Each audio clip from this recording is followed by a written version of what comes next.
ऐसा नहीं है कि धृतराष्ट्र ने दुर्योधन को समझाने का हर संभव प्रयास नहीं किया।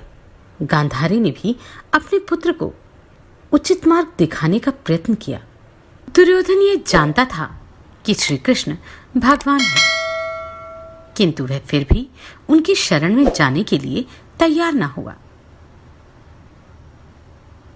जानते हैं, संजय ने श्री कृष्ण के विषय में और क्या क्या बातें बताई इस अध्याय में।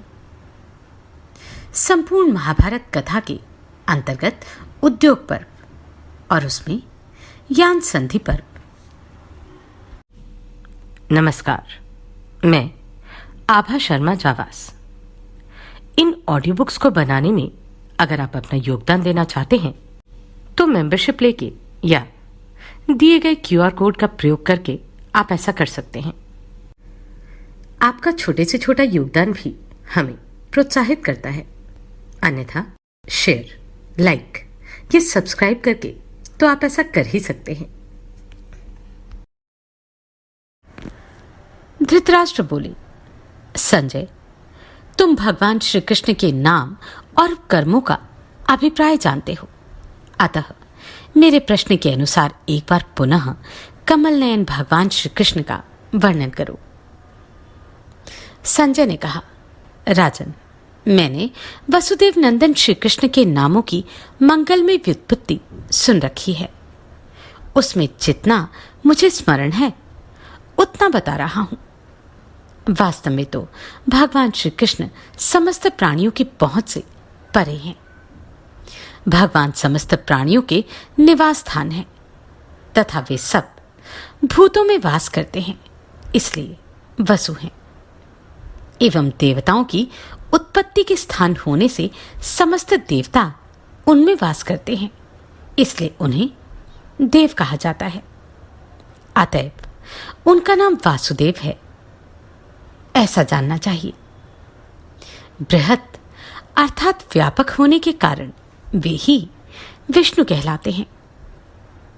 भारत मौन, ध्यान और योग से उनका बोध अथवा साक्षात्कार होता है, इसलिए आप उन्हें माधव समझे। मधु शब्द से प्रतिपादित पृथ्वी आदि संपूर्ण तत्वों के उपादान एवं अधिष्ठान होने के कारण मधुसूदन श्री कृष्ण को मधुआ कहा गया है। कृष धातु सत्ता अर्थ का वाचक है और न शब्द आनंद अर्थ का बोध कराता है। इन दोनों भावों से युक्त होने के कारण यदुकुल में अवतीर्ण हुए नित्य आनंद स्वरूप श्री विष्णु कृष्ण कहलाते हैं। नित्य, अक्षय, अविनाशी एवं परम भगवत नाम का नाम पुंडरीक भी है। उसमें स्थित होकर जो अक्षत भाव से विराजते हैं वे भगवान पुंडरीकाक्ष कहलाते हैं, अथवा पुंडरीक कमल के समान उनके अक्षी अर्थात नेत्र हैं, इसलिए उनका नाम पुंडरीकाक्ष है। दस्युजनों को त्रास, अर्दन या पीड़ा देने के कारण उनको जनार्दन कहते हैं। वे सत्य से कभी च्युत नहीं होते और ना सत्व से अलग ही होते हैं, इसलिए सद्भाव के संबंध से उनका नाम सात्वत है। आर्ष कहते हैं वेद को। उससे भासित होने के कारण भगवान का एक नाम आर्षभ है।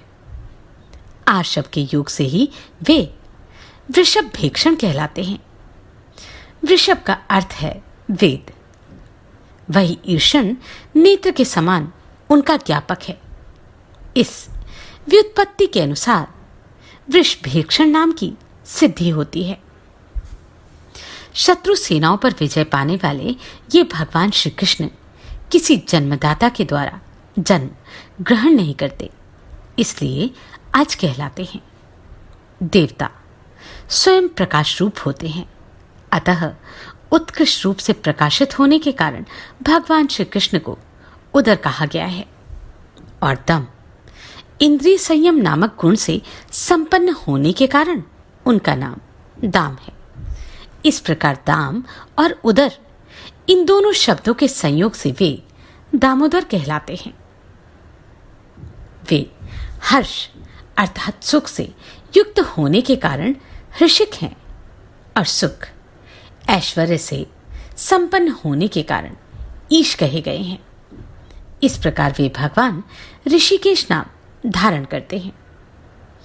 अपनी दोनों बाहुओं द्वारा भगवान इस पृथ्वी और आकाश को धारण करते हैं, इसलिए उनका नाम महाबाहु है। श्री कृष्ण कभी नीचे गिरकर क्षीण नहीं होते, अतः अधो न क्षीयते जातु इस व्युत्पत्ति के अनुसार अधोक्षज कहलाते हैं। वे नरों अर्थात जीवात्माओं के अयन अर्थात आश्रय हैं, इसलिए उन्हें नारायण भी कहते हैं। वे सर्वत्र परिपूर्ण हैं तथा सबके निवास स्थान हैं, इसलिए पुरुष हैं और सब पुरुषों में उत्तम होने के कारण उनकी पुरुषोत्तम संज्ञा है। वे सत और असत सबकी उत्पत्ति और लय के स्थान है तथा सर्वदा उन सब का ज्ञान रखते हैं, इसलिए उन्हें सर्व कहते हैं। श्री कृष्ण सत्य में प्रतिष्ठित हैं और सत्य उनमें प्रतिष्ठित है।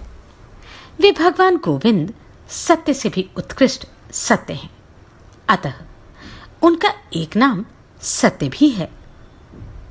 विक्रमण अर्थात वामन अवतार में तीनों लोगों को आक्रांत करने के कारण वे भगवान विष्णु कहलाते हैं। वे सब पर विजय पाने से जिष्णु, शाश्वत नित्य से अनंत तथा गौओं अर्थात इंद्रियों के ज्ञाता और प्रकाशक होने के कारण गा विंदती इस व्युत्पत्ति के अनुसार गोविंद कहलाते हैं। वे अपनी सत्ता स्फूर्ति देकर असत्य को भी सत्य सा कर देते हैं और इस प्रकार सारी प्रजा को मोह में डाल देते हैं। निरंतर धर्म में तत्पर रहने वाले उन भगवान मधुसूदन का स्वरूप ऐसा ही है। अपनी मर्यादा से कभी च्युत न होने वाले महाबाहु श्री कृष्ण कौरवों पर कृपा करने के लिए यहां पधारने वाले हैं। धृतराष्ट्र बोले, संजय, जो लोग परम उत्तम श्री अंगों से सुशोभित तथा दिशा विदिशाओं को प्रकाशित करते हुए वसुदेव नंदन भगवान श्री कृष्ण का निकट से दर्शन करेंगे, उन सफल नेत्रों वाले मनुष्य के सौभाग्य को पाने की मैं भी अभिलाषा रखता हूं। भगवान अत्यंत मनोहर वाणी में जो प्रवचन करेंगे वह भरतवंशियों तथा सृंजियों के लिए कल्याणकारी तथा आदरणीय होगा। ऐश्वर्य की इच्छा रखने वाले पुरुषों के लिए भगवान की वह वाणी अनिंद्य और शिरोधार्य होगी, परंतु जो मृत्यु के निकट पहुंच चुके हैं उन्हें वह अग्राह प्रतीत होगी। संसार के अद्वितीय वीर सात्वत कुल के श्रेष्ठ पुरुष यदुवंशियों के माननीय नेता शत्रु पक्ष के योद्धाओं को क्षुब्ध करके उनका संहार करने वाले तथा बैरियों के यक्ष को बलपूर्वक छीन लेने वाले वे भगवान श्री कृष्ण यहां उदित होंगे और नेत्र वाले लोग उनका दर्शन करके धन्य हो जाएंगे। महात्मा, शत्रुहंता तथा सबके वरण करने योग्य वे वृष्णि कुलभूषण श्री कृष्ण यहां आकर कृपापूर्ण कोमल वाक्य बोलेंगे और हमारे पक्षवर्ती राजाओं को मोहित करेंगे। इस अवस्था में समस्त कौरव उन्हें देखेंगे। जो अत्यंत सनातन ऋषि ज्ञानी वाणी के समुद्र और प्रयत्नशील साधकों को कलश के जल की भांति सुलभ होने वाले हैं, जिनके चरण समस्त विघ्नों का निवारण करने वाले हैं। सुंदर पंखों से युक्त गरुड़ जिनके स्वरूप हैं, जो प्रजाजनों के पाप ताप हर लेने वाले तथा जगत के आश्रय हैं, जिनके सहस्त्रों मस्तक हैं, जो पुराण पुरुष हैं, जिनका आदि मध्य और अंत नहीं है, जो अक्षय कीर्ति से सुशोभित बीज एवं वीर्य को धारण करने वाले अजन्मा नित्य तथा परात्पर परमेश्वर हैं, उन भगवान श्री कृष्ण की मैं शरण लेता हूं, जो तीनों लोकों का निर्माण करने वाले हैं, जिन्होंने देवताओं, असुरों नागों तथा राक्षसों को भी जन्म दिया है तथा जो ज्ञानी नरेशों के प्रधान हैं, इंद्र के छोटे भाई वामन स्वरूप उन भगवान श्री कृष्ण की मैं शरण ग्रहण करता हूं। धृतराष्ट्र तो श्री कृष्ण की शरण लेना चाहते थे, किंतु उधर युधिष्ठिर के खेमे में क्या चल रहा था जानते हैं अगले अध्याय में। आप सभी को कोटि कोटि साधुवाद। आपने इन वीडियोस को इतना प्रेम दिया।